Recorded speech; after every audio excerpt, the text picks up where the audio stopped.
Hi, I'm Mark, And I'm Carissa. and we're Set set on on Sainthood. Sainthood. Thanks for joining us today. We are going to Emmaus, which is the site of one of my favorite stories in scripture from Luke chapter 24. As you can see, the road to Emmaus was actually super beautiful. We wanted to hike it because there's this gorgeous trail, but then we learned that Israel has a bit of a situation with hyenas and we weren't really interested. So there is this beautiful convent monastery. Both. It's like a intervocational community, which is super cool.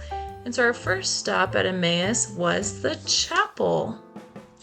As we go in, I had a few signs here, of course, but it was very welcoming. We were kind of surprised that things were open and we were able to visit a part of the monastery, not the inside. As you can see, it's private, of course, but we went up these stairs here and found a very special person. Jesus, who is made known to us in the breaking of the bread. And that is apparent through the story of Emmaus, which we will elaborate on later.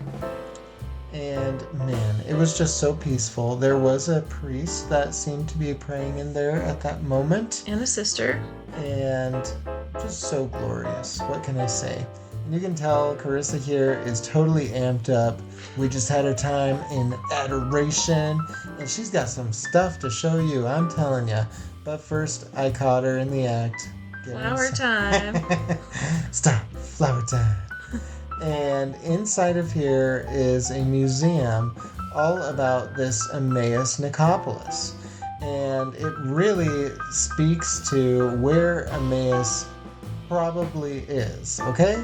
There's a lot to this, but basically there are multiple sites claiming to be Emmaus, and it kind of all came down to an issue in the medieval period when monks were copying over manuscripts, and instead of putting 160 stadia as the distance from Jerusalem, they started simplifying to 60 stadia. Maybe they had to write quick, or maybe they were trying to make it easier for people to understand, but the oldest existent examples of this scripture said it's 160, and that just leaves this one place to be our Emmaus. And Emmaus-Nicopolis also has to do with Maccabees as well, and this is the only place that has artifacts from all of those. But what we're here for is actually for Christ. I'm going to turn it over to Carissa, and she's going to share this story with you. So basically, Easter Sunday, we know what happens. Jesus rises from the dead, and he is appearing to a few of the disciples, and two of those disciples are walking on the road to Emmaus, which is where one of them lives, Cleopas. This is actually the site of his old house. I know. I like what he did with the place. They could really use some help from Biblical Cribs. Okay.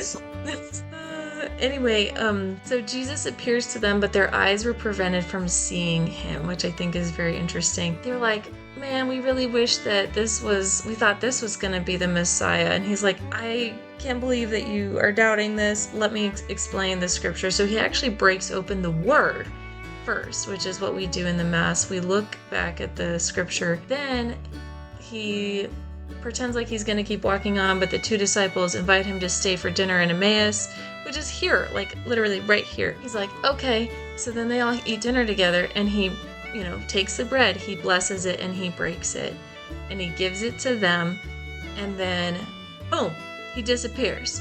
And in that moment, their eyes are opened, and he was made known to them in the breaking of the bread. And they say to themselves, were not our hearts burning within us? And I think of that all the time in adoration. As soon as the reposition happens and the Eucharist is put back in the tabernacle, I realize, has not my heart been burning within me that entire time that I was in adoration? The road to Emmaus is just an amazing story. You need to go read it, Luke chapter 24. And so it was just very special being in this place where this happened, picturing Jesus walking here with the two disciples. It was beautiful. The other thing though, like I said though, is that it would have been a dangerous journey. And so these two disciples afterwards were so excited that they walked back to Jerusalem right away. The problem with that, like we said, are hyenas, okay? And it was probably springtime. And we were there in the springtime, and it turns out hyenas are super active in the springtime. And so it would have just been like really dangerous for them to do that, but yet they did that anyway. Instead, we took a bus. And as you can see, here's the bus stop. It was not very dangerous. In fact, it's just around the corner. So when you come to the Holy Land, come to Emmaus-Nicopolis. Check it out. It is absolutely amazing. And it actually brought tears to both of our eyes. Thank you so much for joining us. This is Set on Sainthood, and we're so excited to see you for another adventure.